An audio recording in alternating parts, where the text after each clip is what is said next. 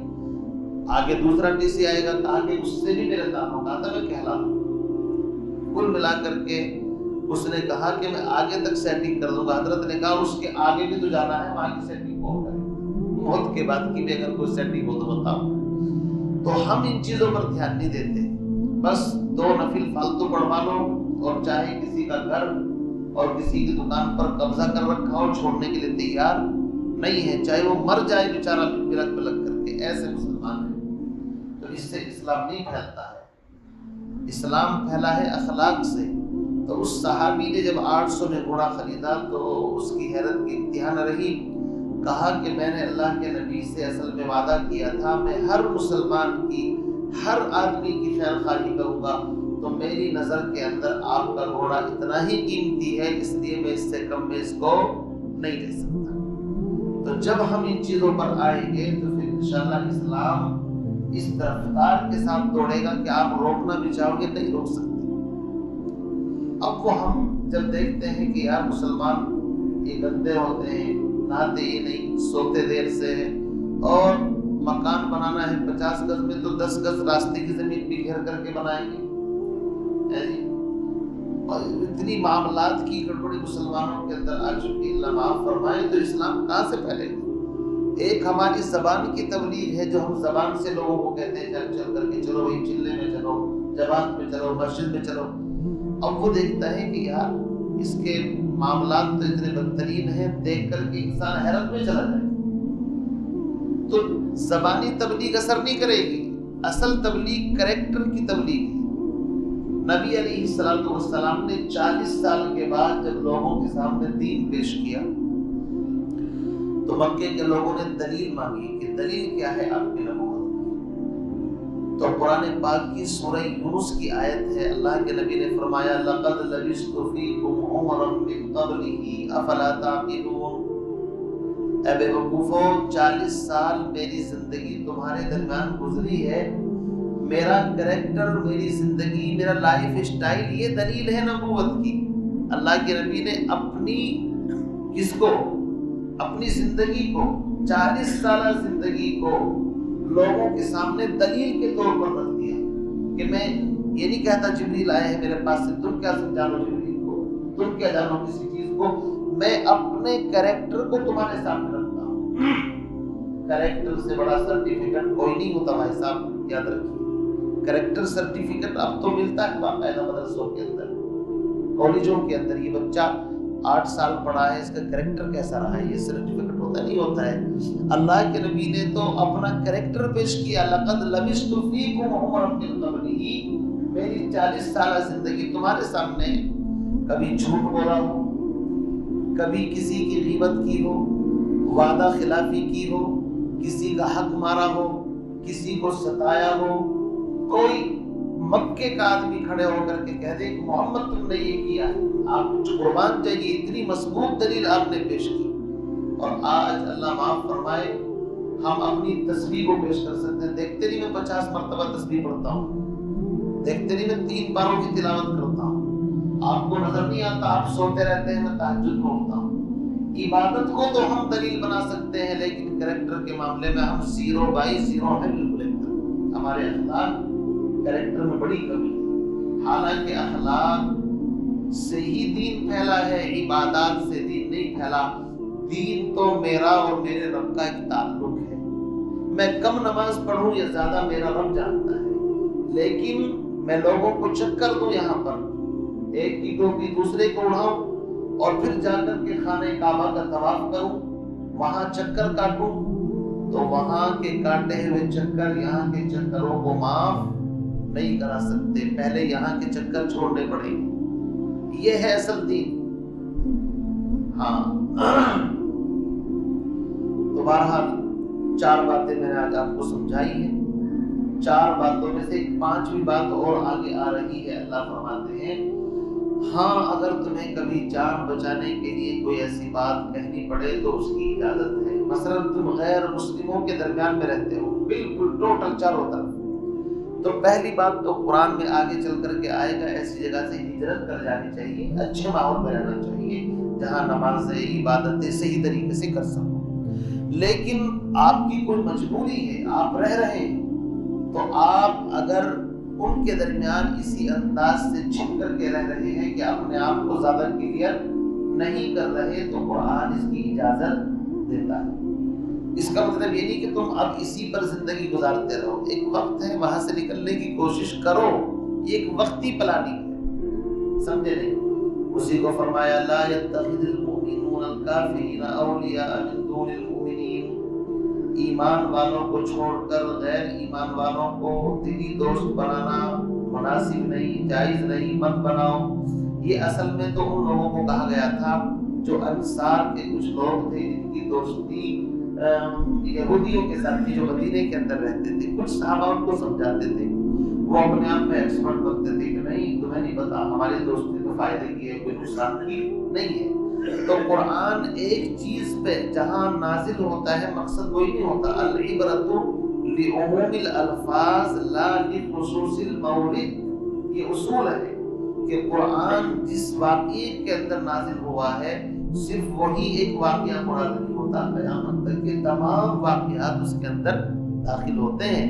تو آپ یہ سمجھے پھر تو قرآن صحابہ کے لیے تھا، اس کا مطلب ہمارے لیے تو تھا ہی نہیں. تو قرآن مخاطب صحابہ کو کرتا ہے، نبی کو کرتا ہے، لیکن قیامت تک آنے والے تمام انسان اس میں داخل ہوتے ہیں. فرمایا وَمَن يَفْعَلْ ذَلِكَ، اور جو کوئی ایسا کرے گا. بہت سے ہوتے ہیں نا، میں تو نہیں ماننے کا، میں تو کروں گا، میں تو دلی دوست بناؤں گا ان کو. اللہ نے فرمایا فَلَيْسَ مِنَ اللَّهِ فِي شَيْءٍ، تو اللہ کے ذمے اس کی کوئی حمایت، کوئی مدد نہیں ہے، یا اللہ کا اس سے کوئی کنیکشن اور تعلق نہیں ہے، یا اللہ اس سے بری الذمہ ہے. آپ جو بھی کہہ لیجیے، فَلَيْسَ مِنَ اللَّهِ فِي شَيْءٍ، اللہ کا اس سے کوئی کنیکشن نہیں. چل تو دفاع ہو، جو تجھے کرنا ہے کر، میں نے تجھے سمجھا دیا، مانے تو ٹھیک، نہ مانے تو جا.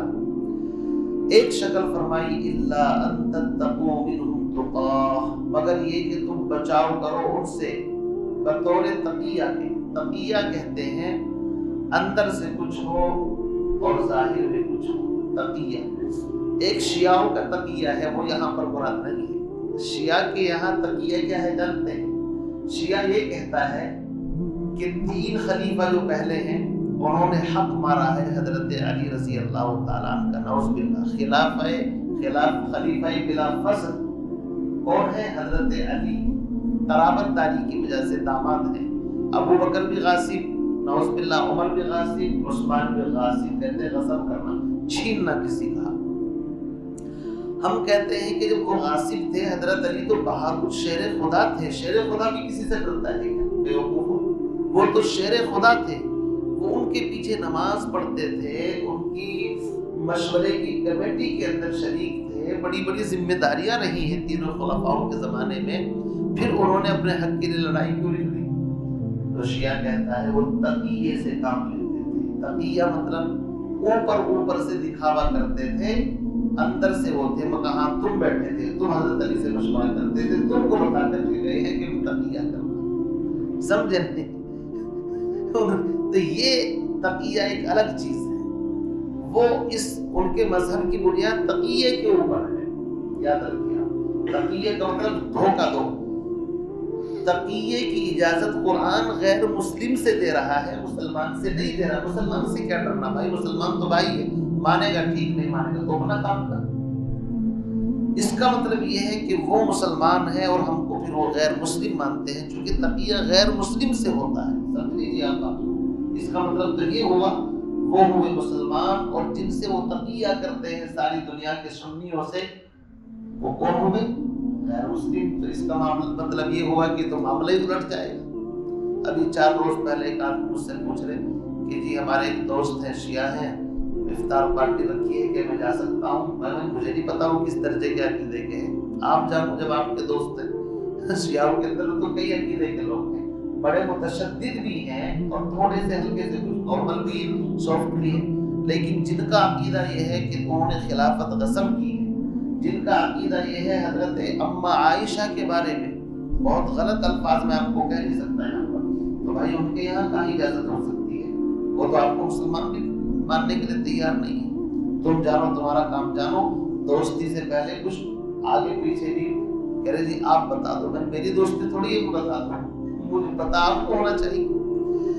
تو فرمایا وَيُحَذِّرُكُمُ اللَّهُ نَفْسَهُ، اللہ تعالیٰ تم کو اپنی ذات سے ڈراتا ہے۔ تو تقیہ کا مطلب سمجھ گئے کہ اگر کوئی غیر مسلموں کے درمیان اس انداز سے، جیسے کہ آج کل کے حالات ہیں، مجھے تمہارا نام کیا ہے، اس نے اپنا نام بتا دیا، کچھ گول بول، میرا نام تو سومو ہے، یہ نام مسلمانوں میں بھی چلتا ہے، غیر مسلم میں بھی بہت سارے ایسے نام ہیں، اپنی کچھ ظاہری شناخت نہیں ہے، اپنے آپ کو اس نے بچا لیا، تو اس کی اجازت ہے، سمجھے؟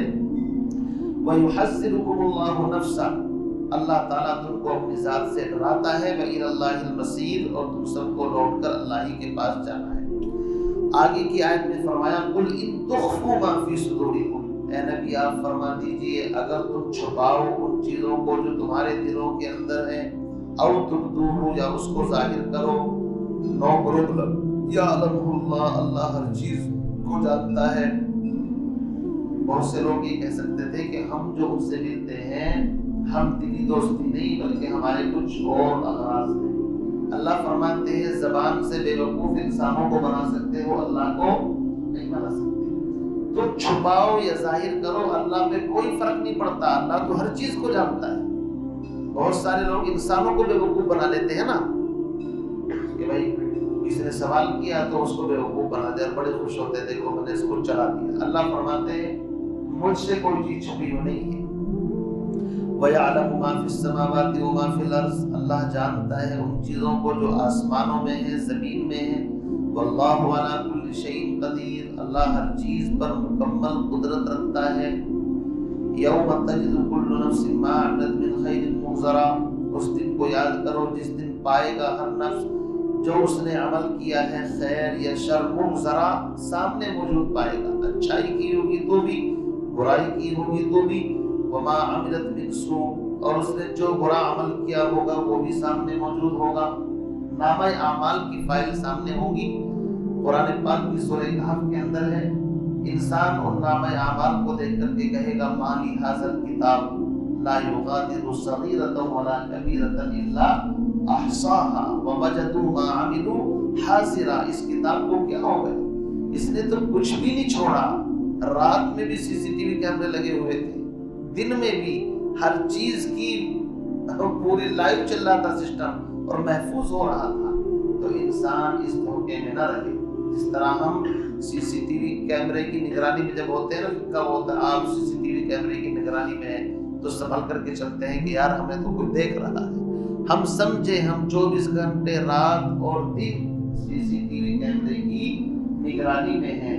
4 فرشتے تو دائیں بائیں موجود ہیں، 8 فرشتے آلریڈی انسان کے آگے پیچھے رہتے ہیں جو اس کو حفاظت سے بچاتے ہیں، کرامن کاتبین الگ ہیں، اور جو نامہ اعمال دستاویز لکھا جا رہا ہے، لکھا ہوا دستاویز وہ الگ ہے، اور اللہ رب العزت کی نگرانی الگ ہے۔ اتنے کیمرے ہمارے اوپر لگے ہوئے، تو پھر جو تو کرتا ہے چھپ کے اہل جہاں سے، کوئی دیکھتا ہے تجھے آسمان سے، جو کرتا ہے تو چھپ کے اہل جہاں سے، دنیا والوں سے جو چھپ کر کے تو گل کھلاتا ہے نا، تو شاعر کہتا ہے جو کرتا ہے تو چھپ کے اہل جہاں سے، کوئی دیکھتا ہے تجھے آسمان سے، یعنی اللہ دیکھ رہا ہے۔ اور چوریاں آنکھوں کی اور سینے کے راز، آنکھوں کی چوریاں جو آنکھیں بند کر کے باتیں کرتے ہیں نا، منہ ادھر کو کر رکھا ہے اور دوسری کی طرف آنکھ بند کر کے بات کر لی، چوریاں سینے کی اور آنکھوں کے راز، چوریاں آنکھوں کی اور سینے کے راز، جانتا ہے سب کو تو ہے بے نیاز، اللہ سب کو جانتا ہے۔ وَحُصِّلَ مَا فِي الصُّدُورِ، دل میں جو خیالات لہریں مارتے ہیں اللہ ان کو بھی جانتا ہے۔ اس لیے فرمایا تم چکمے دے سکتے ہو لوگوں کو کہ ہمارے تعلقات ایسے نہیں، ایسے ہیں، ایسے نہیں، ایسے، اللہ سے کوئی چیز چھپی ہو نہیں، ہر چیز سامنے پاؤ گے۔ تَوَدُّ لَوْ أَنَّ بَيْنَهَا وَبَيْنَهُ أَمَدًا بَعِيدًا، تم اس دن دل سے اس بات کی تمنا کرو گے اے کاش اس کے درمیان اور اس کے درمیان آمدن بعیدہ، ایک لمبا فاصلہ ہو جائے۔ جب انسان اپنے آپ کو مجرم دیکھتا ہے کہ پکڑا گیا تو انسان سوچتا ہے یار یہ سامنے نہ آتا، یہ چیز سامنے نہ آتی تو کتنا اچھا تھا۔ کیوں جی؟ کسی کے والد گھر والے سامنے کھڑے ہوئے ہوں، بچے سے کوئی غلطی ہو جائے اور کوئی شکایت لے کر کے آئے ابو کے پاس، تو اس کو دیکھتے ہی بچہ ایک دم سہم جاتا ہے کہ یار شاید ابو سے شکایت کرے گا یہ۔ وہ سوچتا ہے کہ یار یہ کہیں دفعہ کیوں نہیں ہو گیا، یہ اس راستے سے کیوں جا رہا ہے، کسی اور راستے سے چلا جاتا۔ ابو سامنے کھڑے ہوئے ہیں، کہیں ایسا نہ ہو مجھے دیکھ کر کے ابو سے کچھ بول دے۔ ایسے ہی انسان اپنے ان غلط چیزوں کو دیکھ کر کے تمنا کرے گا کاش یہ دنیا ہی میں فائلیں ختم ہو جاتی اور یہاں تک نہ پہنچتی۔ اس لیے آئے تھے کس کام کو کیا کر چلے، تہمتیں چند اپنے سر پر دھر چلے، وہاں سے کاغذ بھی نہ لائے ساتھ میں، یہاں سے سمجھانے کو دفتر لے چلے۔ وہاں سے تو کوئی کاغذ پرچی بھی نہیں آتی ساتھ میں، اور یہاں سے پورے بنڈل کے بنڈل پورے ٹرکوں میں جائیں گے بھر کر کے، پورے پارسل کہ اس نے یہ گناہ کیا تھا، یہ گناہ کیا تھا، اور لوگ ہیں یہ۔ تو فرمایا وَيُحَذِّرُكُمُ اللَّهُ نَفْسَهُ، اللہ تعالیٰ تمہیں اپنی ذات سے ڈراتا ہے، وَاللَّهُ رَءُوفٌ بِالْعِبَادِ، اور اللہ اپنے بندوں پر بڑا مہربان ہے۔ مہربان نہ ہوتا تو ایسی کھول کھول کر کے باتیں بتاتا۔ ایسا تو باپ بھی اولاد کو بھی سمجھاتا کہ بیٹا یہ نہیں کرنا، یہ کرنا، وہ کرنا۔ باپ کو خود پتہ نہیں ہے، وہ خود جاہل ہے بیچارہ، تو اولاد کو کیا سمجھائے، آ رہا کہ خود کو مست کرا رہے بری کنن۔ تو اللہ تو عالم ہے، خبیر ہے، اس نے ہر چیز جو مسلمانوں کی، ایمان والوں کی نفع کی ہے کھول کھول کر کے بتا دی۔ تو ہی اگر نہ چاہے بہانے ہزار ہے، اس کے الطاف تو ہیں عام، شہیدی سب پر تجھ سے کیا ضد تھی، اگر تو کسی قابل ہوتا۔ ہم کسی قابل ہے ہی نہیں، ورنہ اللہ کو کیا ضد ہم سے۔ سبحان اللہ و بحمدہ۔